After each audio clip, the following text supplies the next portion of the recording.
Hi everybody, today I'm going to show you how to do relative frequency in Excel. Our problem tells us that 160 people are asked how many siblings they have. The results are given in a table where we have the outcome in the first column, the frequency in the second, and we're asked to put the relative frequency rounded to 4 decimal places in the third column. To start, I'll highlight all of the columns in the table, then I'll push Ctrl+C to copy. Then I'll open Excel.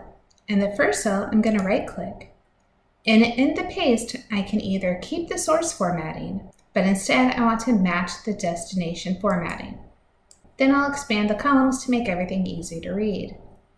In the problem, it told us we had surveyed 160 people, but we can verify that by going under the frequency column, clicking in an open cell, and going up to the auto sum and pushing enter.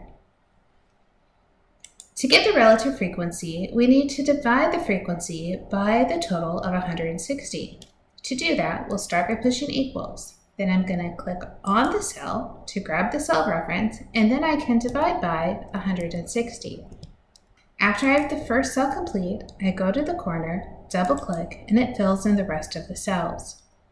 To round all of the numbers to 4 decimal places, I can right-click, go to Format Cells, and then on number, increase the decimal places to 4.